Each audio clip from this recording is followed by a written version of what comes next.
Hola, soy Carlos Morales Schechinger, soy urbanista y especialista en financiamiento con base en el suelo de las ciudades.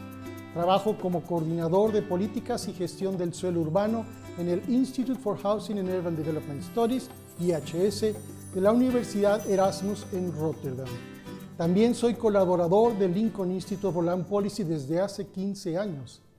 Hoy quiero conversar con ustedes sobre las oportunidades que ofrece la movilización de las plusvalías del suelo para beneficio de la ciudad. La ciudad genera incrementos de precios de los terrenos a través de su planeación urbana y de sus inversiones públicas. Estos incrementos se acumulan hasta formar el stock físico más valioso con que cuenta una ciudad. La paradoja que acompaña este hecho es que la ciudad carece de los recursos suficientes para operar adecuadamente, y no tiene por qué ser así.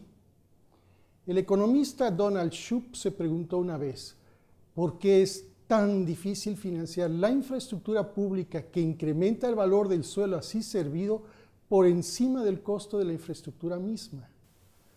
Cuando el mundo era eminentemente rural, el recipiente de acumulación de riqueza más importante era la tierra agrícola.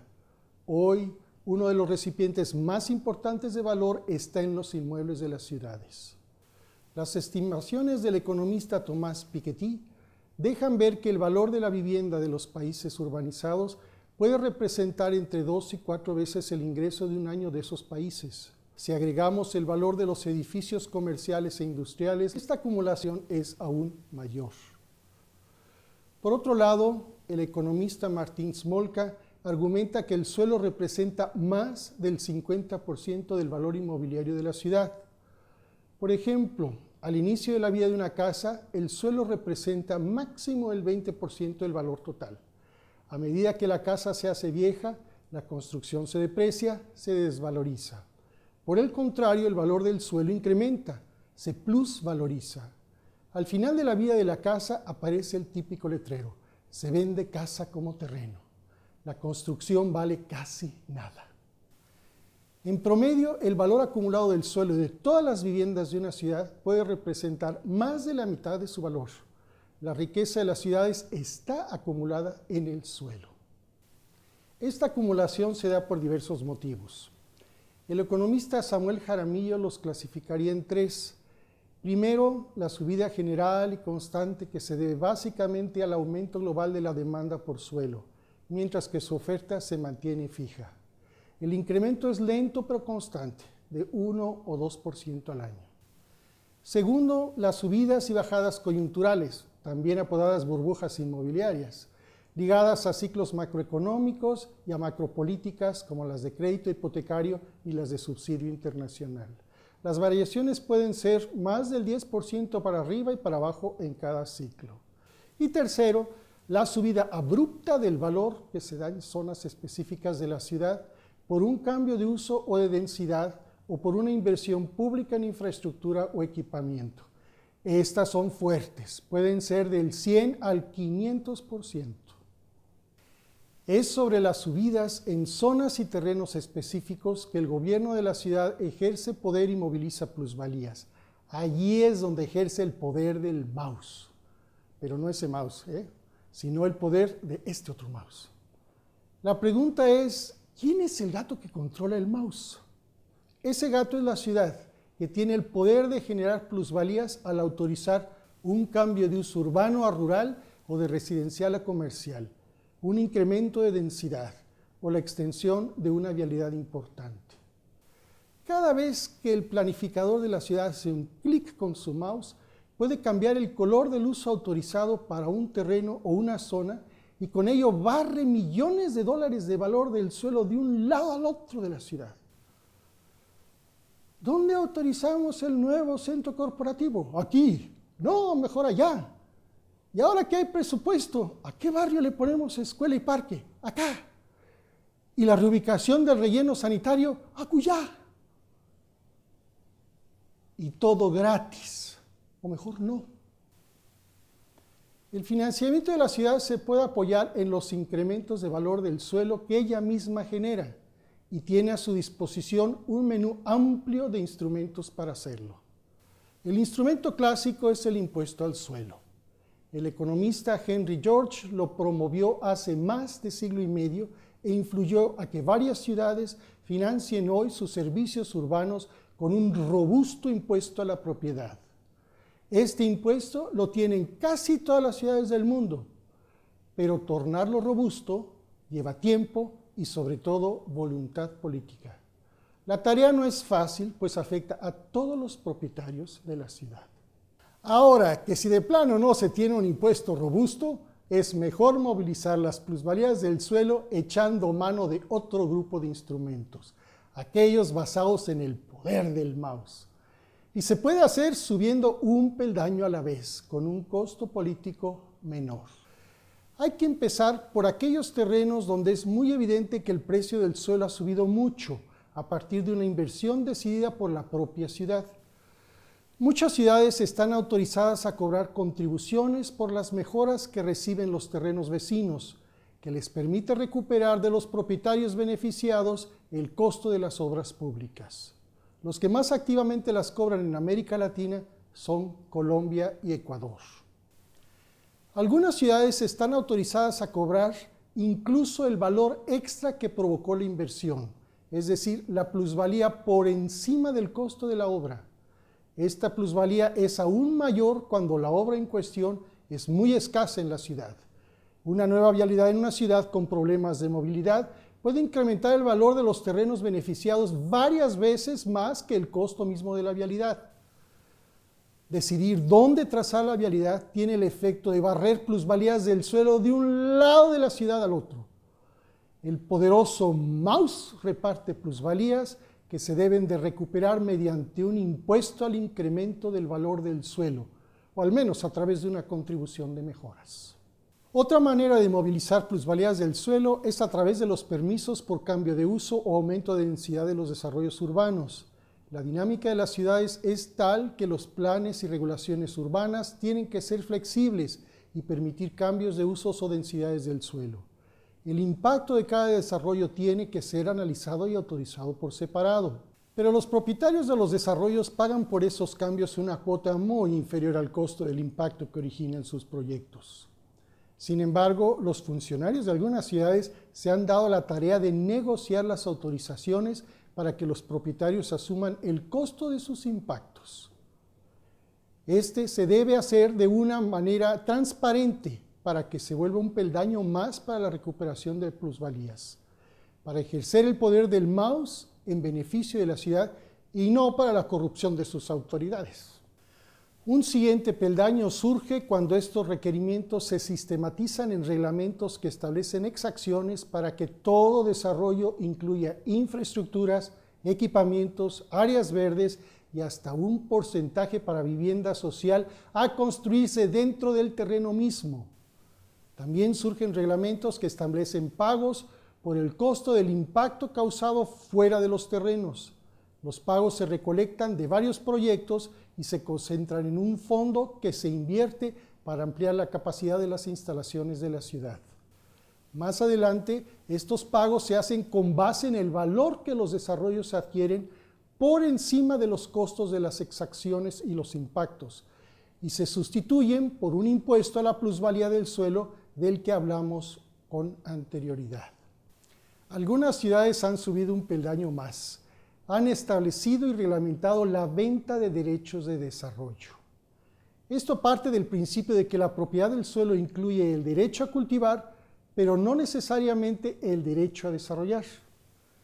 Estos derechos los prevé la ciudad a través de sus planes de usos y densidades del suelo y los otorga a través de las licencias de construcción y desarrollo. Y no tiene por qué otorgarlos gratis. Se necesita empatar los derechos con las obligaciones sobre la propiedad del suelo.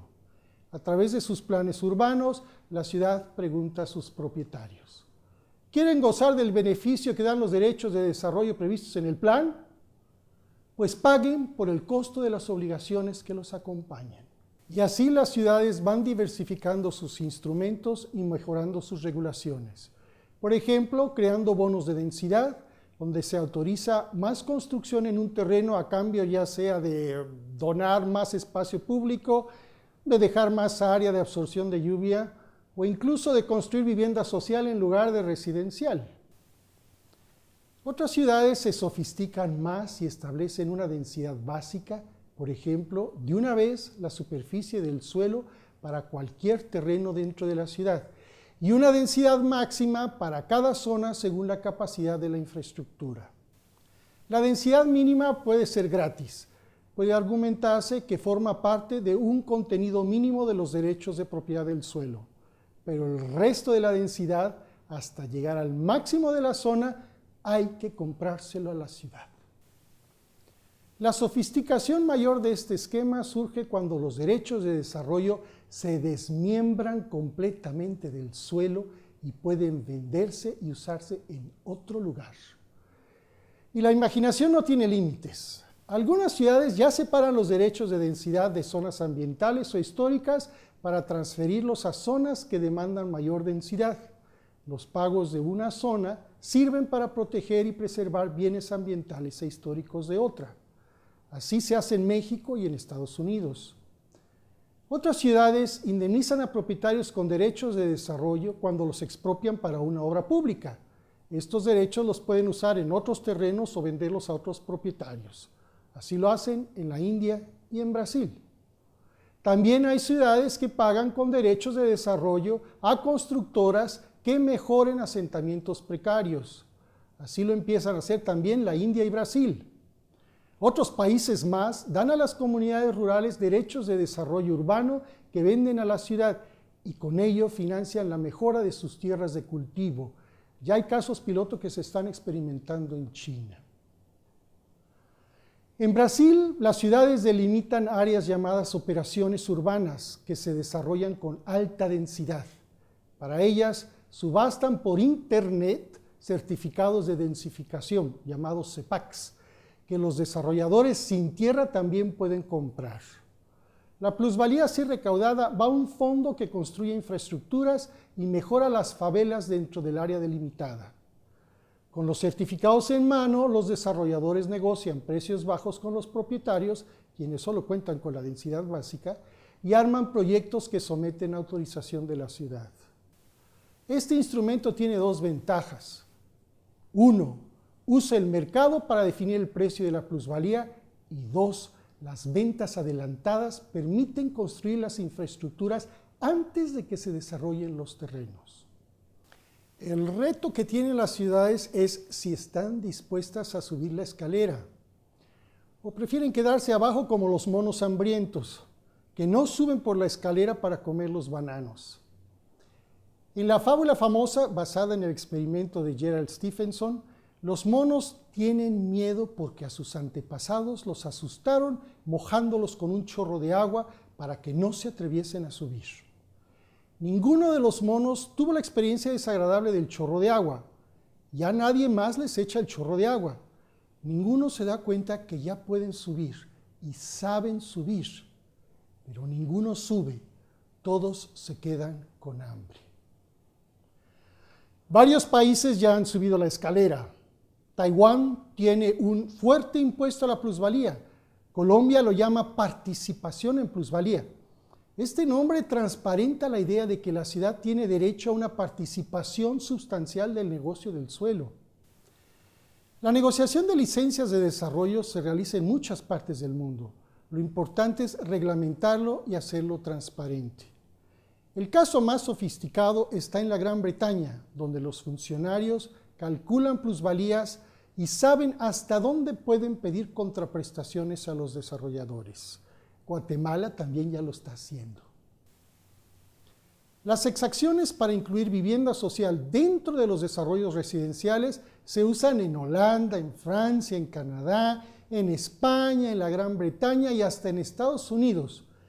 Y recientemente también lo usan en la India, en Nepal, en Filipinas, Indonesia, Sudáfrica, Tailandia y Colombia. Hay distintas modalidades de venta de densidades. Se han usado en Francia, en Estados Unidos e Italia.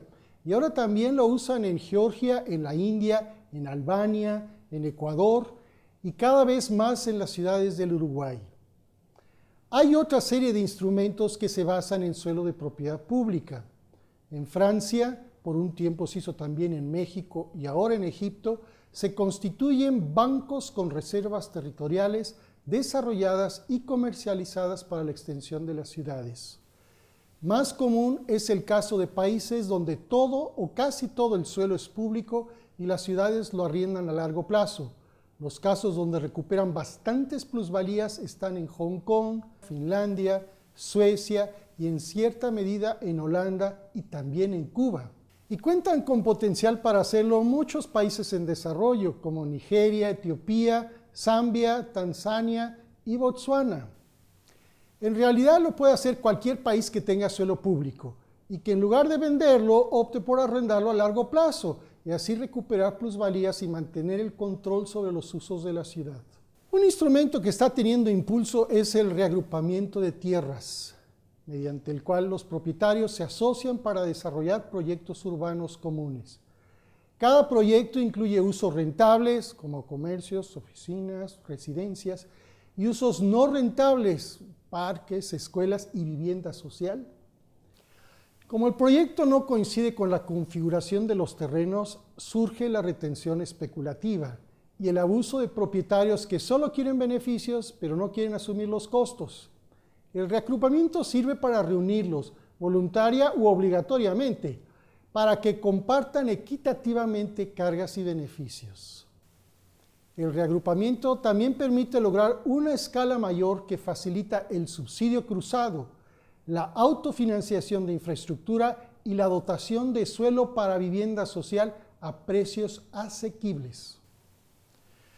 La presión por emparejar la industrialización de ciudad con la expansión urbana llevó a Franz Sadikes, alcalde de Frankfurt en Alemania, a crear una ley en 1902 sobre el reagrupamiento de tierras.